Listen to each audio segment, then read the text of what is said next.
이번 유럽 한 달 여행을 준비하며 가장 기대했던 것은 뚜르드 몽블랑 트레킹이다. 우리의 첫 장기 트레킹. 뚜르드 몽블랑은 알프스의 최고봉인 몽블랑 둘레를 한 바퀴 일주하는 트레킹 코스로 프랑스, 이탈리아, 스위스 세 국가에 걸쳐 있다. 총 170km에 달하는 코스로 보통 열흘이 넘는 시간을 들여 걸어 나간다. 우리는 여행 일정 때문에 중간중간 코스를 건너뛰어 일주일 안에 한 바퀴 도는 것을 목표로 삼았다. 몇 날 며칠을 자연 속에 파묻혀 걷기만 한다니 얼마나 행복할까? 수도 없이 사진과 영상들을 찾아보며 손가락을 꼽아 기다렸더랬다.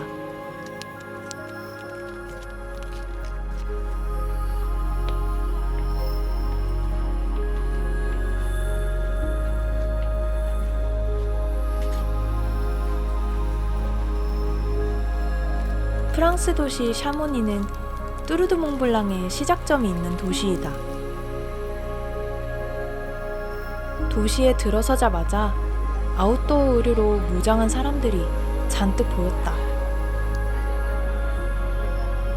이곳은 아크테릭스와 파타고니아가 교복이었다.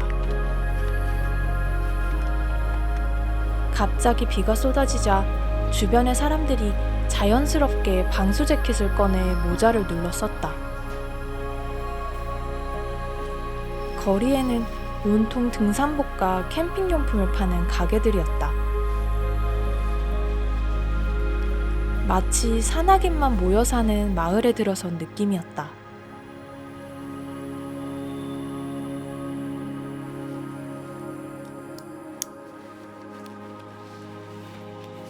뚜르드 몽블랑을 가기 위해서 무엇부터 준비해야 할지 참으로 막막했다. 더군다나 열흘 이상 되는 일정을 일주일로 줄이자니 도대체 어디서부터 손을 대야 할지도 모르겠더라. 그러던 중 그가 일주일짜리 코스가 상세하게 설명되어 있는 해외 블로그를 하나 찾았다. 이거다. 우리는 이 계획서를 그대로 따르기로 하고 더 자세히 알아볼 생각도 하지 않은 채 무작정 뚜르드 몽블랑으로 들어섰다. 하지만 이때는 몰랐다. 그렇게 자세하게 안내되어 있던 블로그가 우리에게 전혀 도움이 되지 않을 줄은.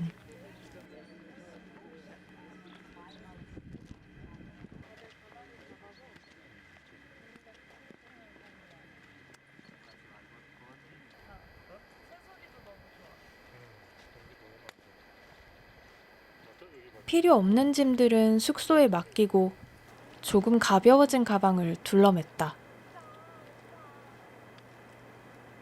트레킹 코스에 들어섰을 때 그는 너무 행복해서 눈물이 날 것 같다고 했다. 나의 마음은 한도 끝도 없이 부풀어 올랐다. 너무 설레고 신나서 마구 달려가고 싶은 심정이었다. 뚜르드 몽블랑은 7, 8월이 성수기라고 하여 등산로가 붐비진 않을지 걱정했었는데 그건 우리가 이곳의 크기를 몰랐기 때문이었다. 광대한 자연 앞에서 우리는 열심히 앞을 향해 걸어가는 개미와 같았다. 한국 사람들은 빨리빨리다. 굼뜬 나는 그게 그렇게 힘들었다. 그런데 이곳에서 드넓은 대자연을 걷는 지금 되려 그것이 이해되기 시작했다. 한국의 캠퍼들은 소위 명당이라 불리는 자리를 잡기 위해 분주하다. 좋은 자리를 잡으려면 몸을 제게 놀려야 하기 때문이다. 하지만 이곳은 모든 곳이 명당이다. 어디에 자리를 펴건 멋진 풍광이 걸려 있다. 이러니 여유가 생길 수밖에. 서두를 이유가 없더라. 우리는 모자란 자원을 빼곡한 사람들이 서로 나눠 갖느라 너무나 치열하게 살고 있다.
걷는 것은 물론 힘들었다.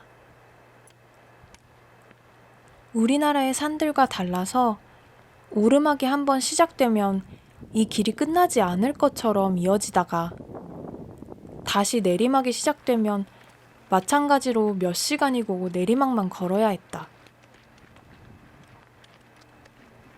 뚜르드 몽블랑을 걷는 것은 매일매일 한라산을 하루에 한 번 오르내리는 것과 비슷하다는 얘기를 들었다. 거대한 고개를 넘고 나니 실제로 그와 비슷한 느낌이 들었다.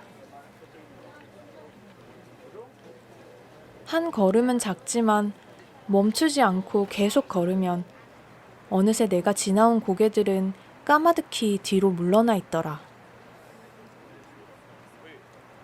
한참을 걷다 뒤돌아본 능선은 내가 이렇게 거대한 산을 넘어왔다는 것이 실감나지 않을 정도로 멀게 느껴지곤 했다.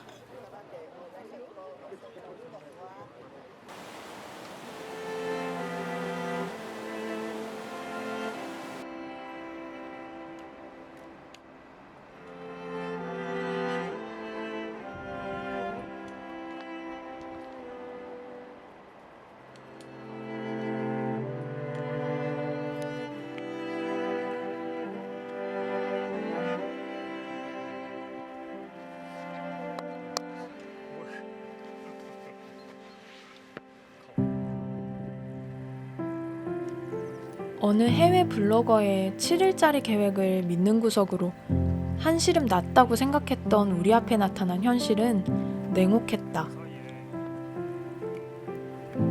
첫날 트레킹 중 마주친 한국 분들이 오늘은 어디까지 가냐 물으셨다. 우리는 해맑게 말씀드렸다. 라발무 산장이요. 그러자 그들의 표정에 당혹감이 보였다. 오늘 안에 거기까지 가기엔 너무 멀다는 것이었다. 그분들의 설명을 듣고서야 눈에 보이기 시작한 것이 있었다. 빠른 속도로 우리를 지나쳐가는 유럽의 트래커들. 그들은 우리의 걸음걸이와는 차원이 달랐다. 길쭉한 다리로 성큼성큼 우리를 지나쳐갔다. 이 길 위를 걷는 사람들 중 우리가 가장 느린 것 같았다. 그가 찾아낸 블로거는 그 빠른 사람들 중에서도 빠른 괴물 같은 트래커였던 것이다. 그가 작성해놓은 일주일짜리 뚜르드 몽블랑 일정은 박배낭까지 짊어지고 걷는 우리에게는 불가능한 것이었다.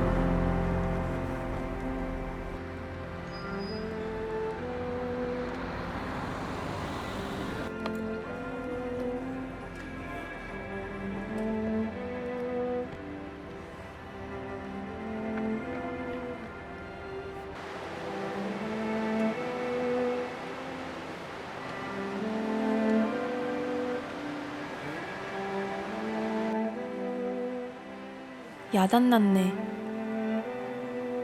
우리는 불안해지기 시작했다. 아직 오늘의 목적지가 한참 더 남았는데 해가 지기 시작했던 것이다.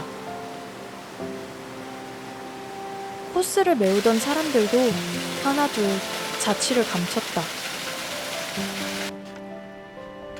어느새 길 위엔 우리 둘뿐이었다. 이대로 얼마나 더 걸어야 할까? 우리 잘못된 선택을 한 것은 아닐까?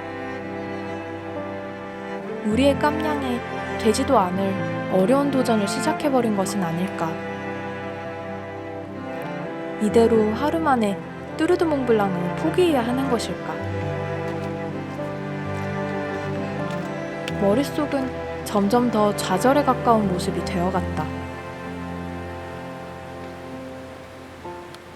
사위는 어느새 어두워지고 우리는 헤드랜턴 불빛에 의지해서 한 걸음 한 걸음 내딛었다. 우리가 몇 시간째 걷고 있지? 아침 9시에 출발했으니 12시간째 걷고 있는 셈이었다. 첫날부터 혹독했다. 새카만 밤중이긴 했지만 다행히도 비박지에 무사히 도착하였다. 텐트 칠 자리는 딱 하나 남아있었다.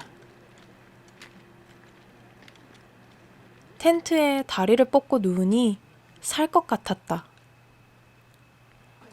하지만 내일이 걱정되기도 했다. 오늘 이렇게 걷고도 내일 또 하루 종일 걸을 수 있을 정도로 내 다리가 튼튼할까? 아쉬운 대로 자그마한 텐트 안에서 이리저리 다리를 주무르고 스트레칭도 한 후 에라 모르겠단 심정으로 잠에 들었다.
우리는 대중 없이 무작정 걷다 보니 끼니때를 맞추기도 어려웠다. 2~3시가 되어 느지막이 점심을 챙겨 먹곤 했다. 걷느라, 자연을 보느라 정신이 없어 점심때가 되었는지도 몰랐다. 샤모니에서 미리 사온 간편식들은 뜨거운 물을 파우치에 부어 먹는 방식이었는데 둘째 날 점심을 먹을 때쯤엔 담아온 물이 바닥이 나 있었다. 길가에 흐르는 물을 받아먹곤 했는데 받아두었던 빙하물을 다 마셔버렸던 것이다. 우리는 잠시 고민했다. 점심을 굶어야 하나, 아님 딱딱한 밥알을 씹어 먹어야 하나. 그러다 그가 바닥에 얼어붙은 눈을 발견했다. 저거라도 퍼서 먹는 것은 어떻겠냐고 하였다. 우리는 바닥에 눈을 살살 긁어담아 녹였다. 물 위에 무언가 떠다니긴 했지만 신경 쓸 형편이 아니었다. 그렇게 주먹국으로 챙겨 먹는 점심도 즐거웠다. 모든 게 추억이 되는 시간이었다.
첫째 날 목적지까지 걷지 못했으니 둘째 날 목적지로 되어 있던 엘리자베타 산장까지 이튿날 도착하는 것은 더 말할 것도 없이 불가능했다. 돌연 우리는 무계획으로 뚜르드 몽블랑에 온 사람이 된 것이다. 그래도 다행인 점은 이곳은 걷다 보면 적어도 하루 한 번 이상은 산장을 만나고 비박지나 캠핑장도 쉽사리 찾을 수 있는 곳이라는 것이었다. 그래서 뚜르드 몽블랑 정규 코스를 따라 일단 걷자고 했다. 사람들을 따라가다 보면 어찌저찌 되겠지 싶었다.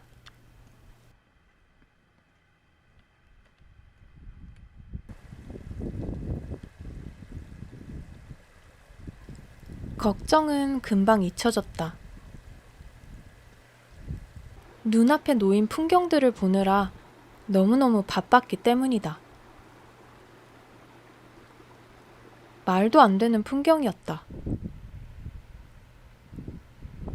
정말 어떤 때는 비현실적으로 느껴지기까지 했다. 이게 내가 직접 보고 있는 것이 맞는 건가? 걷다 힘들면 아무 바위에나 걸터 앉아 쉬고 목이 마르면 바위 틈으로 흐르는 물을 받아 마셨다. 미리 세웠던 계획을 놓아주고 나니 여유가 찾아왔다. 걸을 수 있는 만큼만 나아가기로 정리하고 나니 오히려 편했다. 우리의 걸음은 느긋해졌고 그만큼 주변 자연을 마음껏 즐겼다.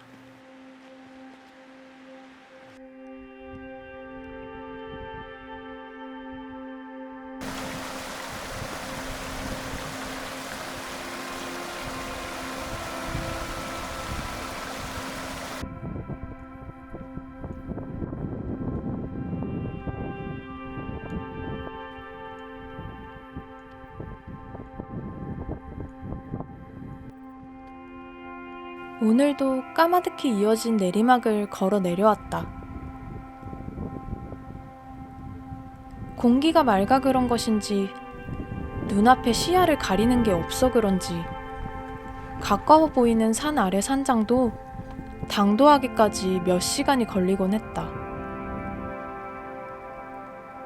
다리가 묵직해지는 게 느껴질 때쯤 도착한 산장. 그곳에서 마시는 시원한 맥주는 여기까지 오느라 고생한 보답인 것 같았다. 오늘은 해가 지기 전에 텐트도 쳤다. 괜히 하루 만에 부쩍 성장한 기분까지 들었다. 얄팍한 마음은 금세 뒤집어졌다. 이곳에 오길 참 잘했노라고.